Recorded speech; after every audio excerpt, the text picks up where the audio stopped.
UDF നേതാക്കൾ തള്ളി പറഞ്ഞിട്ടും PV അൻവറിന്റെ ആഗ്രഹങ്ങൾ അവസാനിക്കുന്നില്ല. എല്ലാം വഴിയെ പറയാം. എങ്ങനെയുണ്ട് അൻവറേട്ടാ നിലമ്പൂരിലെ പ്രചാരണം? ഉഷാറല്ലേ? ഞാൻ പ്രചാരണത്തിലാണ് ഇപ്പോൾ. ഞാൻ ഇവിടെ നിൽക്കുമ്പോഴും പ്രചാരണത്തിലാണ്.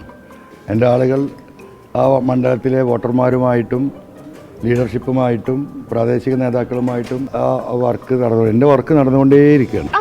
നേതൃത്വമായി പ്രചാരണം നടത്തുന്നു എന്ന് പറഞ്ഞപ്പോഴാണ് വേറൊരു കാര്യം ഓർമ്മ വന്നത്. ശരിക്കും നിങ്ങള് ഈ തൃണമൂൽ കോൺഗ്രസിൽ തന്നെയാണോ അൻവറേട്ടാ? അല്ല, കഴിഞ്ഞ ദിവസം തൃണമൂൽ കോൺഗ്രസിന്റെ സംസ്ഥാന നേതൃത്വമായിട്ട് സംസാരിച്ചിട്ടുണ്ടായിരുന്നു. അവർക്കൊക്കെ നിങ്ങളെ ഭയങ്കര കാര്യമാണല്ലേ? തൃണമൂൽ കോൺഗ്രസിനെ അപഹാസ്യനാക്കുന്ന രീതിയിലാണ് PV അൻവർ അവിടെ ഒരേ സമയം സ്വതന്ത്രനായിട്ടും തൃണമൂലിൻ്റെ സ്ഥാനാർത്ഥിയായിട്ടും നോമിനേഷൻ കൊടുത്ത് ഒപ്പം നിന്ന് അണികളെയും വിഡ്ഢികളാക്കി പാർട്ടിയെയും വിഡ്ഢിയാക്കി അൻവർ സ്വന്തം തേർവാഴ്ച നടത്തുകയാണ്. അതൊക്കെ അൻവറേട്ടന്റെ ഒരു തമാശയല്ലേ? അൻവറിന്റെ തറവാട്ട് സ്വത്തല്ല തൃണമൂൽ കോൺഗ്രസ്. കിട്ടേണ്ടതൊക്കെ കിട്ടിയല്ലോ, സമാധാനമായല്ലോ. CPM പ്രവർത്തിച്ചു, നേടേണ്ടതൊക്കെ നേടി. അതിന്റെ പ്രമുഖരായ നേതാക്കന്മാരുടെ തന്തയ്ക്കും തന്തയുടെ തന്തയ്ക്കൊക്കെ വിളിച്ചു പോകുമ്പോൾ തൃണമൂൽ കോൺഗ്രസിൽ ഒരിക്കലും അനുവദിക്കില്ല. അപ്പൊ തൃണമൂൽ കോൺഗ്രസിന്റെ കാര്യം ഏകദേശം ഒരു തീരുമാനമായില്ലേ? ഇനിയിപ്പോ അൻവറേട്ടൻ എവിടേക്കാ പോവാ? എല്ലാ വാതിലും മുട്ടിക്കഴിഞ്ഞില്ലേ? നമുക്ക് ഒന്നും കൂടെ UDFന്റെ കാര്യം ഒന്ന് ട്രൈ ചെയ്താലോ? VD സതീശനെ UDFന്റെ സ്ഥാനത്തിരുത്തിക്കൊണ്ട് ഞാൻ അതിലേക്ക് വരില്ല. കാരണം ഒരു പിണറായിയെ ഇറക്കിയിട്ട് മറ്റൊരു പിണറായിയെ പിണറായിയെ കയറ്റാൻ ഞാനില്ല. കണ്ടോ, ഇത്രയൊക്കെ ആയിട്ട് ഞങ്ങളുടെ സതീശേട്ടനെ പിന്നെയും അറഞ്ചം പുറഞ്ചും വലിച്ചു കയറി ഒട്ടിക്കണം നോക്കിയേ. എന്തെങ്കിലും പറയാനുണ്ടെങ്കിൽ സൂക്ഷിച്ചും കണ്ടും പറഞ്ഞോട്ടാ. അടുത്ത തവണ അധികാരത്തിൽ വരാൻ പോണ പാർട്ടി എന്നാണ് അവരെന്നെ പറയണത്. ആഭ്യന്തര വകുപ്പും ഫോറസ്റ്റ് വകുപ്പും 26 തെരഞ്ഞെടുപ്പിൽ നിങ്ങൾ തരാൻ അഗ്രിമെൻ്റാക്കി പബ്ലിക്കായി പറയുകയാണെങ്കിൽ 26 ഈ UDF ഗവൺമെൻറ്റിനെ അധികാരത്തിൽ എത്തിക്കാനുള്ള മുന്നണി പടയാളിയായിട്ട് ഞാനുണ്ടാകും. അമ്പടാ, കൊച്ചു കള്ളന്റെ ആഗ്രഹം കണ്ടില്ലേ?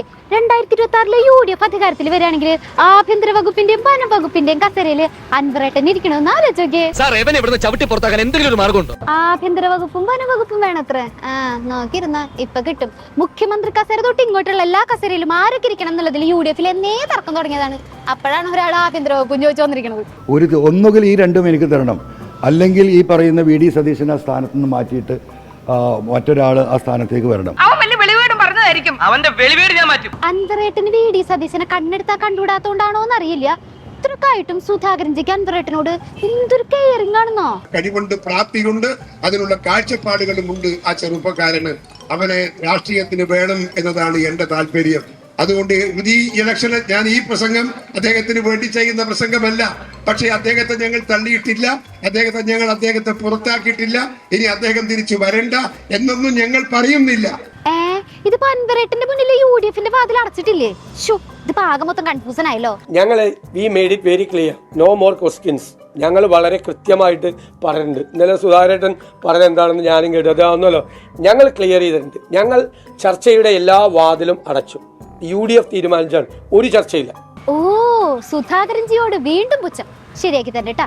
നിങ്ങൾക്ക് പണി തരാൻ പറ്റുമെന്ന് സുധാകരൻജി ഒന്ന് നോക്കട്ടെ. ഈ നിലമ്പൂർ ഉപതെരഞ്ഞെടുപ്പ് സർക്കാരിന്റെ വിലയിരുത്തലാവുന്നാണല്ലോ പറയണത്. അപ്പൊ പിന്നെ പ്രതിപക്ഷത്തിന്റെ വിലയിരുത്തലും കൂടി ആവിയായിരിക്കല്ലേ സുധാകരൻജി? നിശ്ചയമായി പ്രതിപക്ഷത്തിന്റെ കാര്യത്തിലും അവര് പ്രതിപക്ഷത്തിനല്ലെങ്കിലും ഇവിടെ അത്രയല്ലേ ഉള്ളൂ. അവർക്ക് തന്നെ അറിയാം, അവർക്ക് സ്വാധീനമില്ല, അവർക്ക് ജയിക്കാൻ സാധിക്കില്ല എന്ന് അവർക്കറിയാം. പ്രതിപക്ഷത്തിന് സ്വാധീനമില്ലെന്നാ? നിങ്ങളല്ലേ പ്രതിപക്ഷം? സുധാകരൻജി പറഞ്ഞിട്ടില്ല. ഫോറസ്റ്റ് മന്ത്രിസ്ഥാനം എനിക്ക് നൽകണം. ഈ പോലീസിൽ RSS വൽക്കരണം നടത്തണമെങ്കിൽ, വൽക്കരണത്തിനെതിരെ പ്രവർത്തിക്കണമെങ്കിൽ ആഭ്യന്തരം എനിക്ക് തരണം. അല്ലെങ്കിൽ ഈ പറയുന്ന VD സതീശൻ ആ സ്ഥാനത്ത് നിന്ന് മാറ്റും എന്നുള്ള ഉറപ്പ് എനിക്ക് വേണം. ഓ, ഇതുവരെ തീർന്നില്ലേ? കേറി നിൽക്കാൻ ഒരു മുന്നണി പോലും ഇല്ല. ഉള്ള തൃണമൂൽ കോൺഗ്രസിന്റെ സംസ്ഥാന നേതൃത്വം ഒരു ദയാദാക്ഷിണ്യം ഇല്ലാണ്ട് മൂപ്പരെ തള്ളി. എന്നിട്ട് കസേര മോഹത്തിന് മാത്രം ഒരു കുറവില്ല. VD സതീശൻ ആ സ്ഥാനത്ത് നിന്ന് മാറ്റണം. UDF അധികാരത്തിൽ വരികയാണെങ്കിൽ ആഭ്യന്തര വകുപ്പ് എനിക്ക് തരണം. മലപ്പുറം ജില്ലയിലെ മലയോര മേഖലയെ മാത്രം മാറ്റിയിട്ട് അത് വേറൊരു ജില്ലയായിട്ട് പ്രഖ്യാപിക്കണം. അങ്ങനെ എന്തൊക്കെയോ ആഗ്രഹങ്ങളാണ് അൻവറേട്ടന്. ശരിക്കും മൂപ്പർക്ക് എന്തോ പറ്റിയിട്ടുണ്ട് കേട്ടാ. എന്നെ അങ്കമാലിയിലെ പ്രധാനമന്ത്രി ആക്കണമെന്ന് പറയാഞ്ഞത് ഭാഗ്യം എന്നാണ് നാട്ടുകാർ പറയണം.